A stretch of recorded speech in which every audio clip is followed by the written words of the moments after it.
Good evening to everyone. Magandang gabi sa lahat. This is Justin, Top News PH. Uh, Tonight, meron tayong napaka-silan at importanteng topic na i-discuss. But before going to the topic, to that discussion, pwedeng i-request ko sa inyo to share, view, like, and subscribe this channel. Paki-subscribe lang kahit na pailan-ilan lang subscription, okay na yan. Tonight nga, as what I said a while ago, we will be talking about a very delicate topic.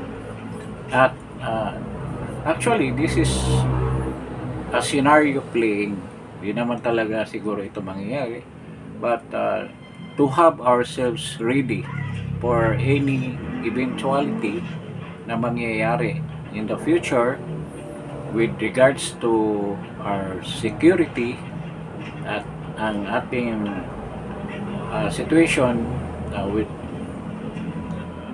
dahil the circumstances that we're in right now ay medyo hindi natin alam kung anong mangyayari the next time around. Kaya dapat tayo aware about whatever event that will happen that will greatly affect us as Filipino. Ngayon, una ko pang sinabi na ito ay scenario playing lang. Hindi naman talaga ito 100% or whatever percent na mangyayari, but the possibility of this to happen is there. Nandyan ang possibility, and we should not discount this na mangyari. So I'm talking about the prelude to the declaration of martial law.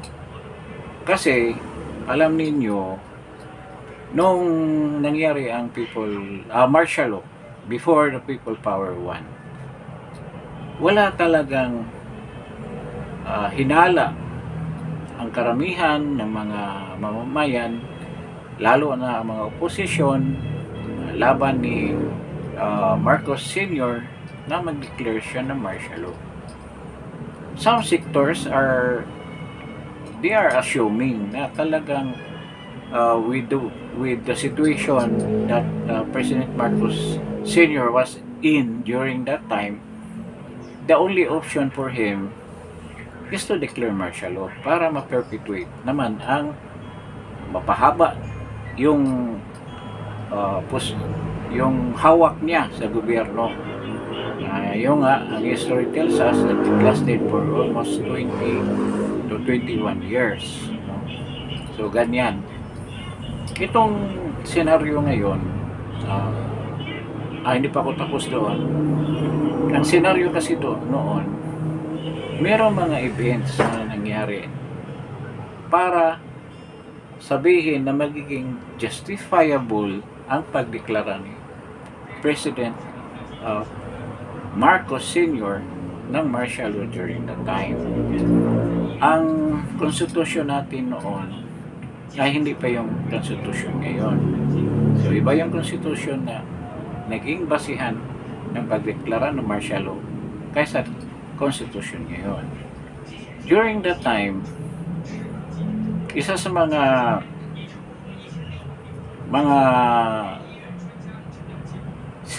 sinandala ni President Marcos para magdeklara yun, dahil ang pagdeklara ng martial law, hindi kailangan ang pahintulot galing sa Kongreso. So he can declare martial law anytime sa prerogative niya, kung sa tingin niya na there is a threat to the security of the country. Totoo din naman ng panahon na yun, talagang magulo ang sitwasyon dahil of the mass rallies na nangyari, dahil nga halos lahat na sektor gusto siyang mag-resign at palitan. At during that time also, malapit na ang eleksyon.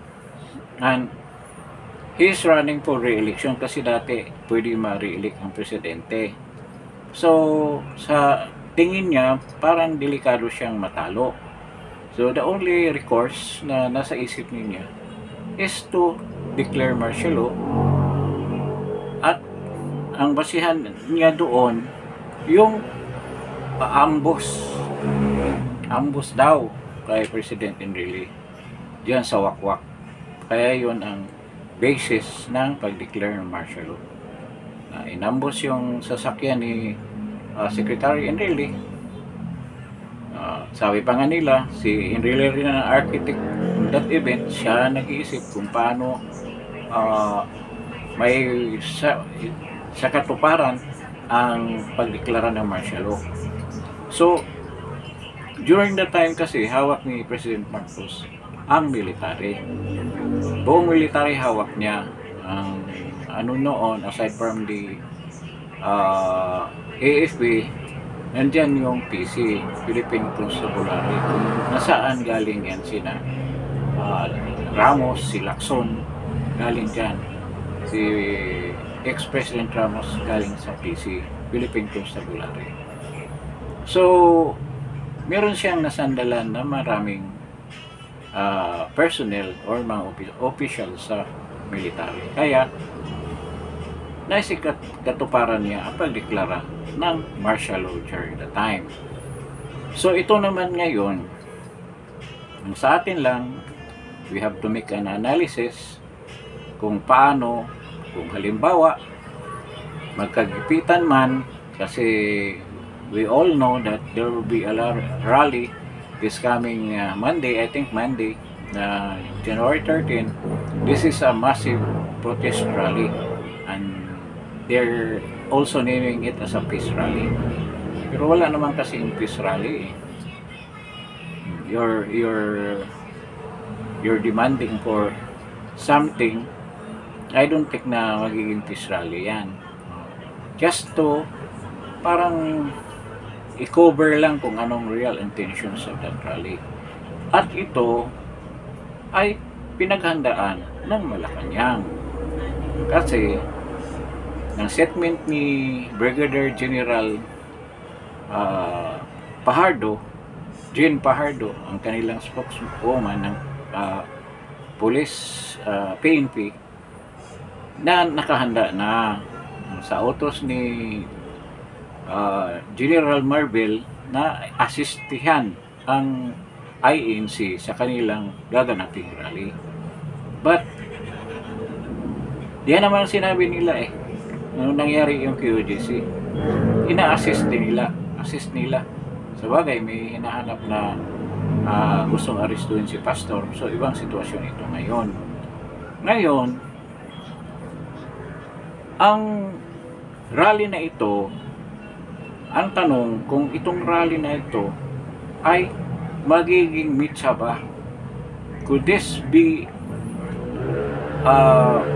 trigger or the rally that will initiate a massive protest that will go up to the Malacanang? Yun ang tanong. I don't think na ang administration ng PBBM ganyan lang kadali na susuko at hindi pipigilan itong rally na to. I don't think na ibaliwala lang nila itong rally na to. Ngayon, kung ang magiging senaryo, halimbawa, kung talagang darating sa point na magdeklarasyon ng martial law, ano ba yung mga component o ano ba yung mga dahilan na pwede ka magdeklara ng martial law according to the 1987 Constitution? Dalawa lang ang dahilan.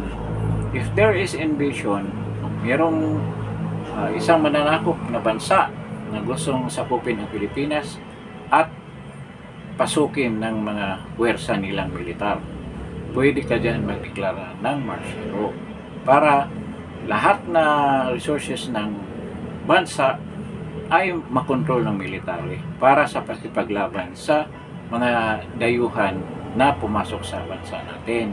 So, pwede yung martial law dyan. Ngayon, ang second is rebellion. Kung merong armed rebellion, this is an armed rebellion. This is not merely having a rally or nagpapakita lang ng sentimento or mga demand para sa gobyerno. Hindi yan rebellion. Pero kung ang sabihin ng rebellion, it should be an armed rebellion by a certain sector of our country na gustong sirain o pabagsakin ang gobyerno. Pero nagsasabi, bakit lagi yung sinasabi na resign BBM? Sa totoo lang, may karapatan ng mamamayan na mag-demand sa pag-resign ni PBBM dahil karapatan nila yan. Sila ang naglagay ng presidente dyan sa pwesto niya, so may karapatan silang tanggalin sa pamamagitan ng resignation, which I doubt na gagawin ni PBBM. Kasi we know how they live, we know how they grapple for power. Tapos they will just go down without a fight? I don't believe so. They will go down and they want to go down with us. Kaya ganun ang gagawin. So, ang rebellion, kailangan mayroong isang dahilan para may deklara yan. Kung ulitin nila yung ginawa ni Secretary Enrile, halata naman siguro masyado kung the same script will be used or they execute nila ang the same script. So I don't know kung anong klase, kung talagang may intention sila, kung anong klaseng script ang gagamitin nila before they can declare martial law. Ito, kung gagawin nila yan. Ngayon, halimbawa, isang bagay lang kasi ang pwede mangyari dyan sa rally. Pwede yan magiging peaceful rally. Pwede yan walang kaguluhan, lalo na isang religious sect ang midala ng rally na yan. So, they have strict instruction na sa mga faithful nila sa ANC na huwag gumamit ng lakas laban sa pamahalaan. So, pwedeng hindi yan magkagulo. But, anong reaksyon ng government ni PBBM kung ganyan ang mangyayari? Ang interpretation nila dyan, wala naman pala eh. Kaya naman pala na, wala naman pala silang gagawin ganyan. No, na susugurin yung Malacanang. So, sa sitwasyon na yan, hindi talaga madeklara ang martial law. Pinag-usapan natin ano ba yung mga factor na pwedeng magdeklara ng martial law si PBBM. Ito lang kung meron talagang kaguluhan, we don't know kung member ba ng Iglesia ni Cristo or other religious sect na sasama sa rally na yan. Kasi hindi lang naman Iglesia ni Cristo ang magrarally. Marami ang magrarally dyan. Bukod sa support for the reform of this government, they are also supporting against supporting VP Sara against the impeachment cases na na inakusa ng Kongreso, lalo na ng mga left-leaning organization. So, kung magyari man na mayroong kaguluhan, there's a possibility na magdeklara ng martial law sa PBBM. No. Then, we don't know if that is stage na kaguluhan na sila mismo ang nag-initiate. We don't know about that. At we're not accusing naman na gagawin nila yan. Sa sitwasyon lang kung mangyari yan. So, magkaroon talaga ng martial law. So, magdeklara ng martial law si PBBM. Kahakal natin na kung ganyan ang mangyayari, magdeklara siya ng martial law. At kailangan ng concurrence ng Congress. Isampayan sa Congress. both houses ay mag-concur kung okay ba yung martial law na yan. Ang problema lang, hindi pwedeng aayaw ang Congress. Hawak nilang Kongreso hawak nilang Senado, hawak nilang House of Representatives. Paano yan ayawan? Aprobahan yan. At saka may term yan. I think 1 year lang ang that martial law should last. So, huwag mong sabihin na hindi yan pwedeng i-extend. With the composition of Congress, may i-extend yan. Diba? Hindi katulad din dati na once na na-declare ng martial law or military rule, talagang dinisolve yung Congress. Both houses. Pero ngayon sa tingin ko hindi. Kasi mga kalyado niya yan Alam nga naman, tanggalin nila yan. Hindi nila tanggalin yan. Kasi may balak pa yan nagagawa ng ibang batas na magpapabor for the term extension ng mga congressman mismo at senador at lalo na ang presidente. So, ganyan ang mangyari dyan sa tingin ko. This is a scenario na pwedeng mangyari. Pero hindi naman natin sinabi na hindi mangyayari. So, once na may martial law na, marami nagtatanong, ano mangyayari sa opposition? Anong mangyayari kay Vice President Sara? Definitely, kung nandiyan si Sara, she will be arrested. Kasama na yung mga oppositions, kasama na si President Duterte, kung kaya nilang hanapin. Siguro, I don't know kung haharap si President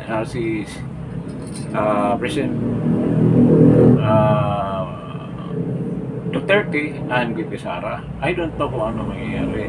Hindi natin mahulaan yan kung anong gagawin nila. But definitely, they will be subject of an arrest kung martial law ang maidideklara ni PBBM. At bukod dyan, lahat na sumisira sa administrasyon na to, including the vloggers, kulong yan lahat. Kasi by that time, wala nang search warrant, wala nang warrant of arrest. Order lang galing sa pulis o galing sa presidente mismo, kayo nasa listahan kayo ng nanggugulo sa bayan natin at patuloy niyong sabihin nila na sinisiraan ng administrasyon, pwede na kayong hulihin. So ganyan na mangyayari dyan. Katulad nung martial law, nung unang martial law, ganyan nangyari. Ang dami nakakulong na mga opposition leaders. Halos lahat na opposition nakakulong. Lalo na si Ninoy Aquino. Talagang kulong yan. Nahatulan pa nga yan ng death by musketry, firing squad, ibig sabihin. Dahil nga sa rebellion din ang kaso. Si Nini Pimentel, ang tatay ni Coco Pimentel, suki yan ng detention cell. Lagi yung nakukulong. Vice pointer yan sa pagka-detain si Nini Pimentel. Marami pa, ang dami pang mga leaders na talagang inaresto. At kontrolado ang media. Dati kasi ang media against talaga sa ni President Marcos. Pero ngayon din na kailangan. Nasa kanila na yung mainstream media Ano pa ang isasara nila? In fact nga, balita pa nga na ibabalik yung ABS-CBN, ang prangkisa. Ito si Salcida. Kita mo, nung pagtakbo ni Sara siya.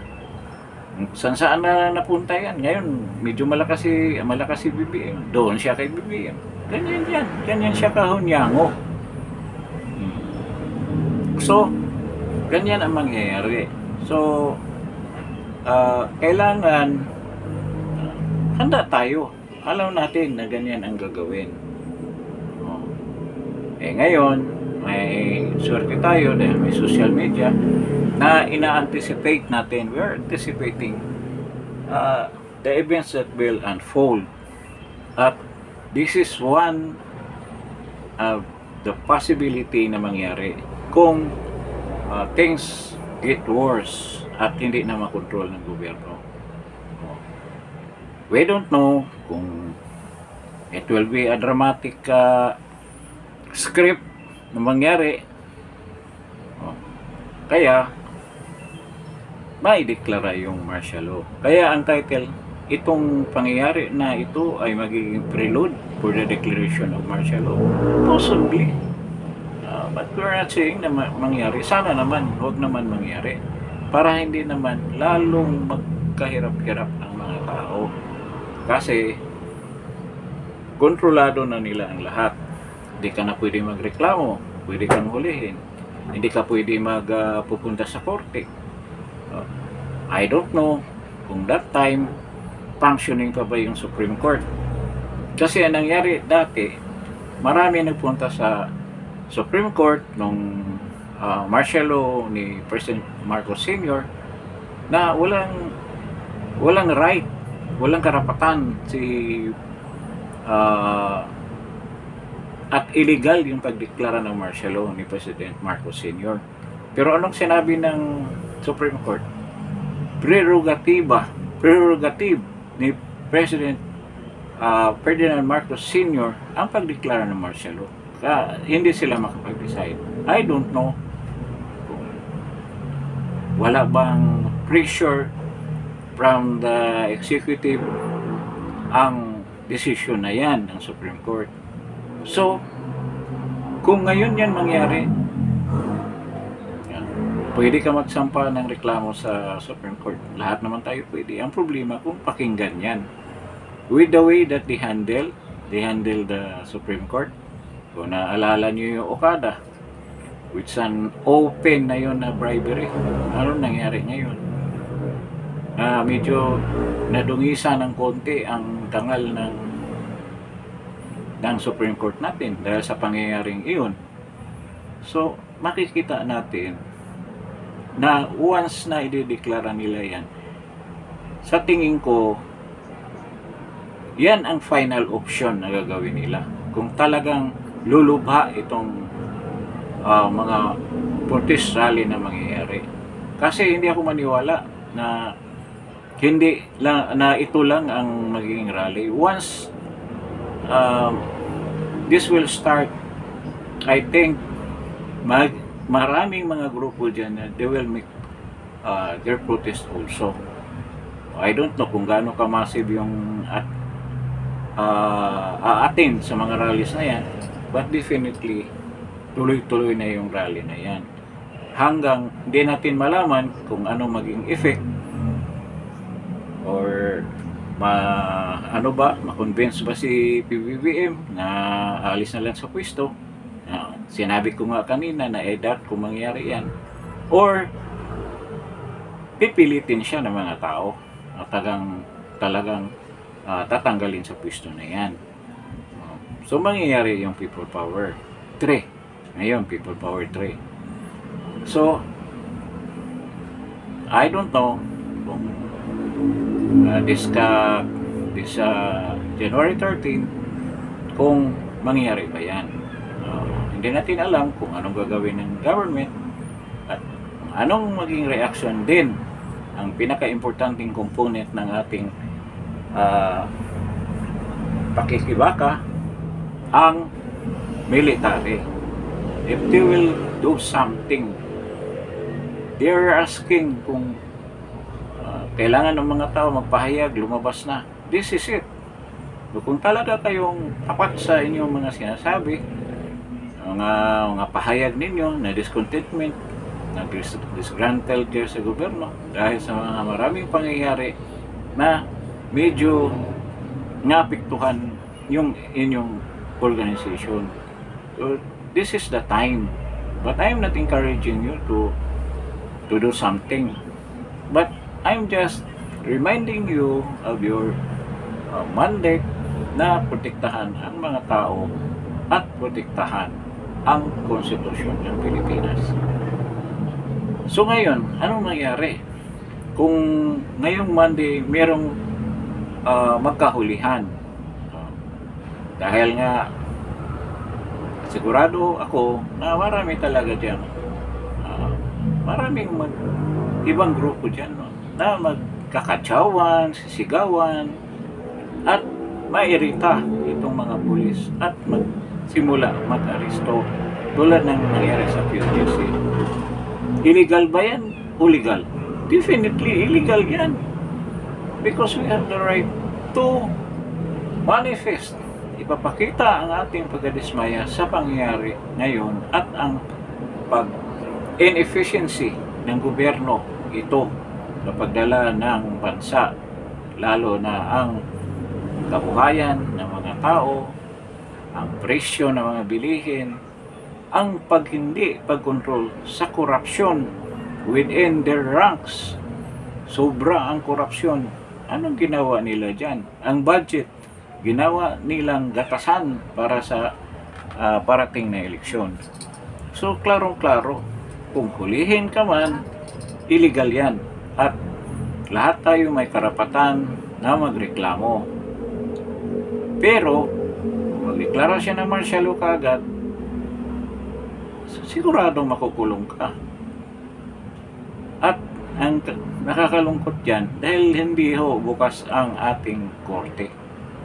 Siguradong suspended ang korte niyan. Paano ka makapagreklamo?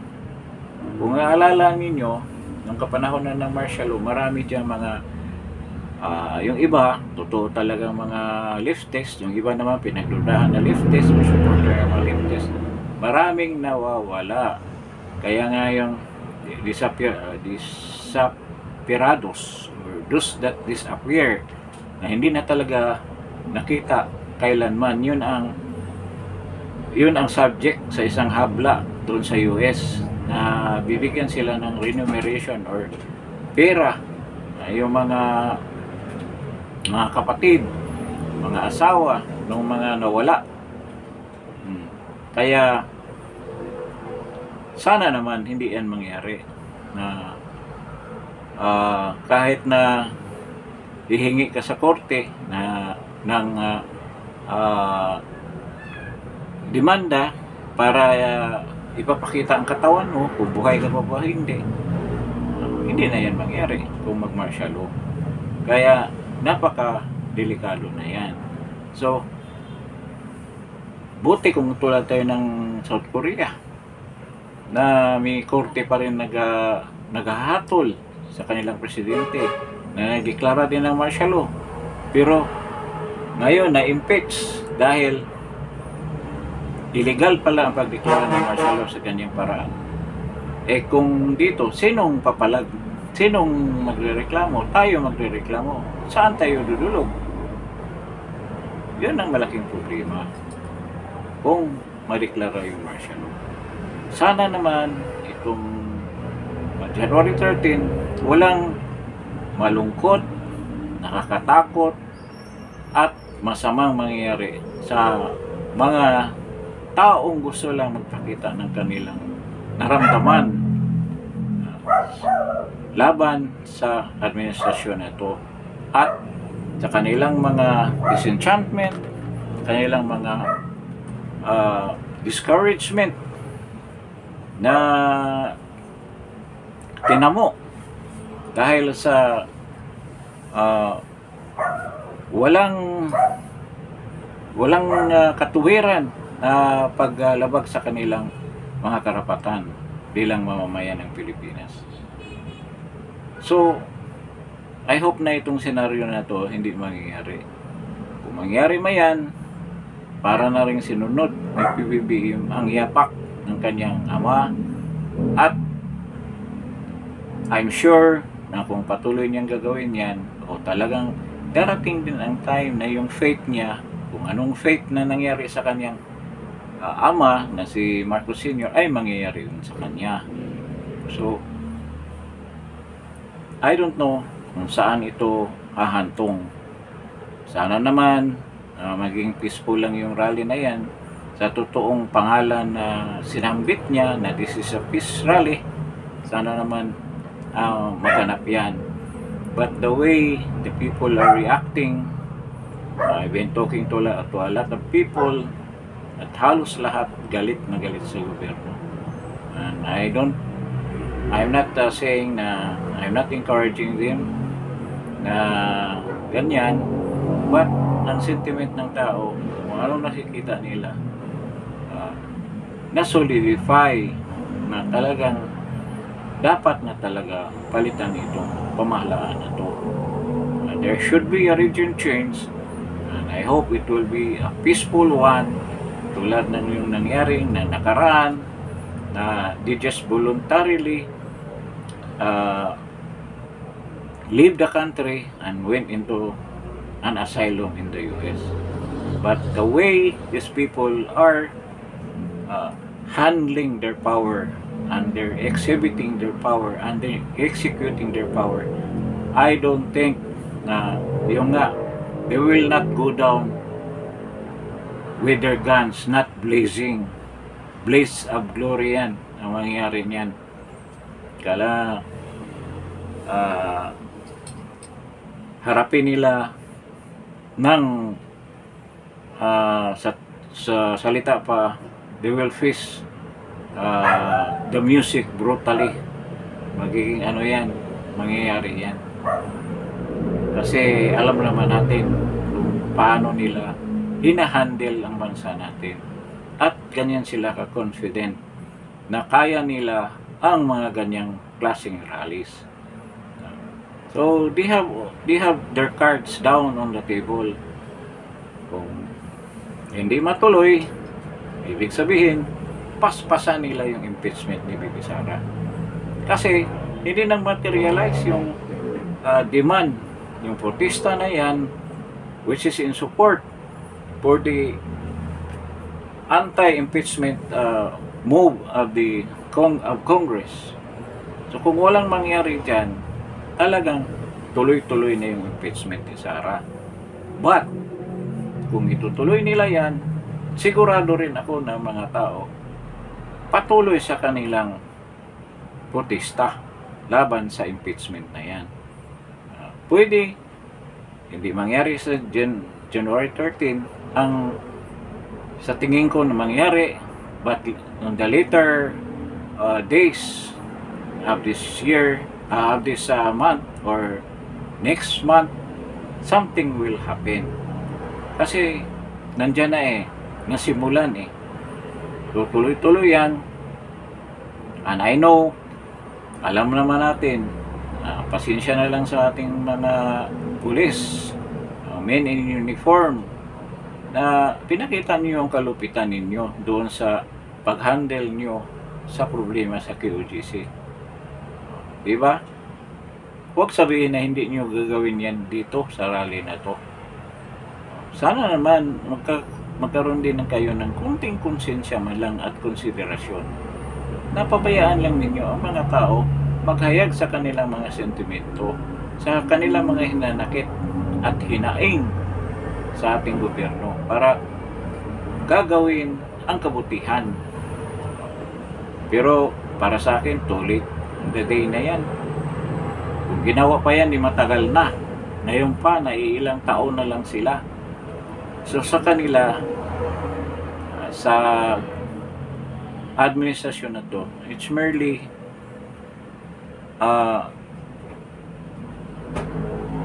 how to handle power ultimately hanggang sa kaduluduluhan. Paano nila hawakan yan na hindi mawala sa kanila? Yun ang ultimate goal nila. So hindi ko ma-foresee kung anong gagawin, but the possibilities are there. Pwedeng patuloy ang mga rallies, din patuloy din silang nandyan sa mga rally. I don't know na maging violent ba yan o hindi, but we're praying na hindi yan mangyayari. So sa kay VP Inday, kung mangyari man yan, marami rin naman tao na magsisecure sa kanya. At saka kay PRD, I don't think na ganyan lang basta-basta bibigay ang mga yan. Kaya napaka-critical na situation ang bansa natin ngayon. Medyo nga lang sa labas, medyo kalmado lang yung mga tao, maganda rin naman ganyan. But sa ilalim ng pangyayari, kailaliman ng mga pangyayari, mayroong something has to give in. At sana naman hindi magiging negatibo ito at marahas laban sa mga mamamayang Pilipino. So with this is only a scenario na mangyayari, the prelude to the declaration of martial law. Depending on what will happen, anong mangyayari sa susunod na mga events, pwedeng maideklara. Malaking possibility na maideklara. At alam na natin kung anong mga consequences. As well, we have discussed kung yan ay madeklara. So, sana walang ganyan mangyayari at patuloy natin ma-exercise ang ating freedom, ang ating demokrasya, at libre tayo makapagsalita tulad na nangyari ngayon.